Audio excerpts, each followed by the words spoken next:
नमस्कार मैत्रिणींनो, मी आहे अश्विनी आणि अश्विनी फॅशन या यूट्यूब चॅनलमध्ये तुमच्या सर्वांचं अगदी मनापासून खूप खूप स्वागत आहे. बाही कटिंग बऱ्याच मैत्रिणींना जमत नाही. बाही कटिंग करताना काय होतं, समोरचे म्हणजे दोन्ही साईडचे भाग जे आहेत ते एकसारखेच होतात कधी कधी, किंवा पाठीमागचा जे भाग आहे ते समोरच्या साईडने होतो आणि समोरचा जे भाग आहे ते पाठीमागच्या साईडने होतो. तर ते होऊ नये म्हणून आज आपण परफेक्ट बाही कटिंग कशी करायची ते पाहणार आहोत. चला तर मग आता आपण आपल्या व्हिडिओला सुरुवात करू. हा आहे साधा बिना अस्तरचा ब्लाऊज. ह्याच्यामध्ये आपल्याला उंचीला कापड कमी पडणार आहे, कारण आपल्याला 5.5 इंच उंचीची तयार बाही करायची आहे. तर ह्याच्यामध्ये आहे आपल्याला फक्त 6 इंच कापड. तर आता आपण काय करूया, ह्या दोन्ही कापडांना सर्वप्रथम खालच्या साईडने जी आपली तुरपाईची पट्टी असते ती पट्टी दुसऱ्या कापडाची लावून घेऊया. ह्या ज्या पट्ट्या आहेत त्या ब्लाऊजच्या साईडमधल्या आपण काढल्यात. आता ह्याला आपण काय करूया, खालच्या साईडला जी तुरपाईची पट्टी असते ती ह्या पट्टीची लावून घेऊ, म्हणजे आपल्याला हा एवढा कापड जो आहे तो पूर्ण बाही कटिंगसाठी वापरता येईल. तर मग आता आपण हा कापड पूर्ण आधी जोडून घेऊया तुरपाईच्या पट्टीला, समोरच्या साईडला, दंडाच्या साईडला. ही पट्टी ठेवून पूर्ण शिलाई करायची.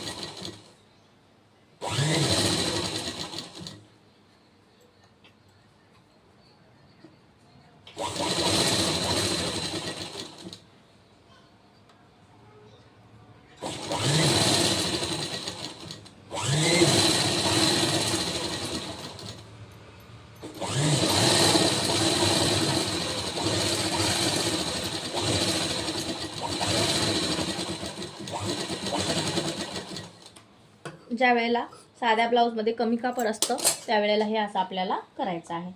तुम्हाला माहिती नसेल तर व्हिडिओ पूर्ण पाहून घ्या. आता आपण याला शिलाई केलेली आहे. आता हा कापड जो आहे तो असा समोरच्या साईडने फोल्ड करून त्याला दाब शिलाई करून घ्यायची.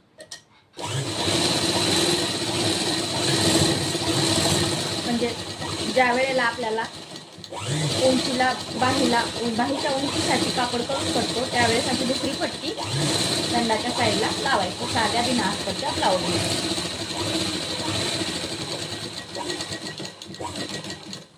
अशा पद्धतीने दाब शिलाई केलेली आहे.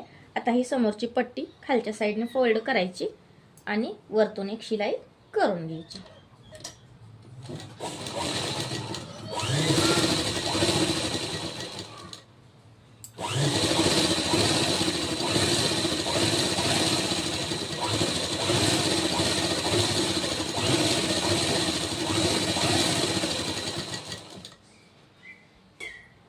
अशा पद्धतीने दोन्ही साईडच्या जे बाह्या आहेत त्याला आपण हा कापड जोडून घेतलेला आहे. अशा पद्धतीने दोन्ही साईडला आपण हा कापड जोडून घेतलेला आहे, कारण उंचीला हा आपला ब्लाऊज पीसातला कापड कमी होता म्हणून अशा पद्धतीने तुरपाईची पट्टी आपण दुसऱ्या कपड्याची लावून घेतलेली आहे. आता आपल्याला काय करायचे, आपण जे तयार केलेले भाग आहेत ते असे समोरासमोर ठेवायचे, म्हणजे दोन्ही उलट्या साईड समोरासमोर आल्या पाहिजे आणि सोयीच्या साईड एकमेकाच्या विरुद्ध दिशेला आल्या पाहिजे. अशा पद्धतीने पाहू शकता, ही सोयीची साईड आहे आणि ही पण सोयीची साईड आहे आणि उलटी जी साईड आहे ते दोन्हीच्या आतल्या साईडला आहेत. अशा पद्धतीने दोन्ही साईड आपण एकत्र केल्या. आता आपण ह्याची घडी करून घेऊया. अशा पद्धतीने आता आपण घडी केली. आता मेन प्रॉब्लेम बाही कटिंग करताना तुमचा काय होतो ते होऊ नये ह्यासाठी हा व्हिडिओ आता लक्षपूर्वक पहा.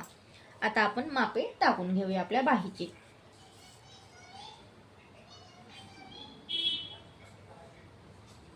तर आपल्या ब्लाऊजची बाही आहे 5.5 इंचाची. तर आपण आता ह्या ठिकाणी 5.5 इंच इतका अंतर घेतलेला आहे.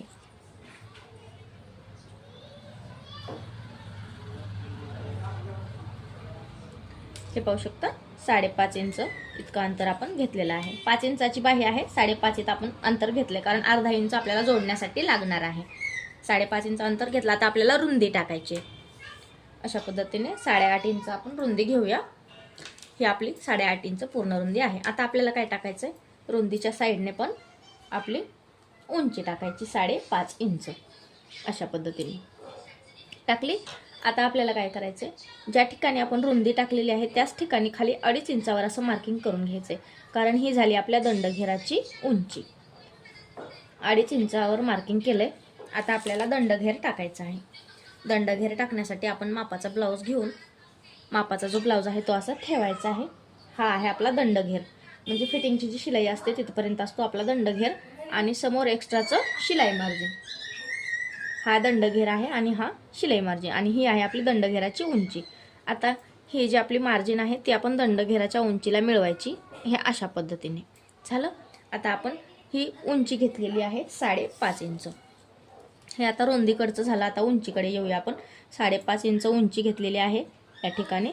आता आपल्याला याला बाहीचा आकार द्यायचा आहे. अशा पद्धतीने सर्वप्रथम आपण पाठीमागच्या मोंड्याचा आकार द्यायचा आहे.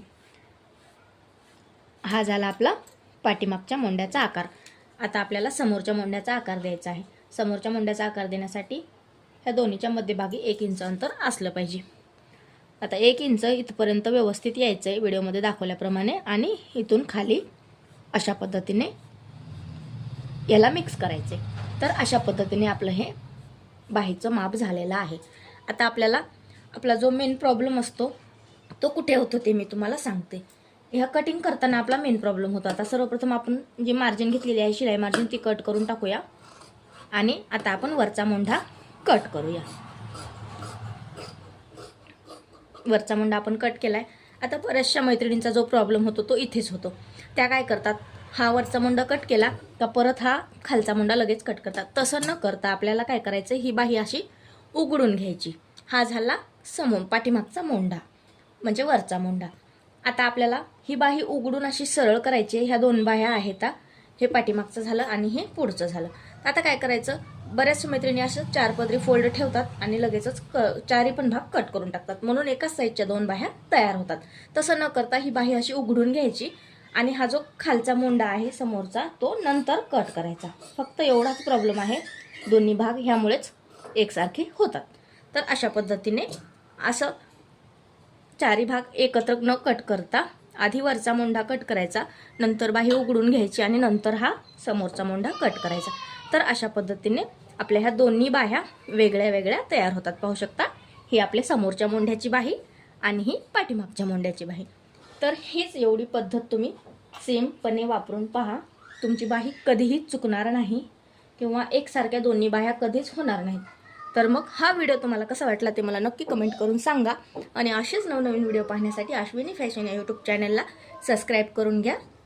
आणि अजून कुठला व्हिडिओ पाहायचा आहे ते मला नक्की कमेंट करून सांगा. धन्यवाद.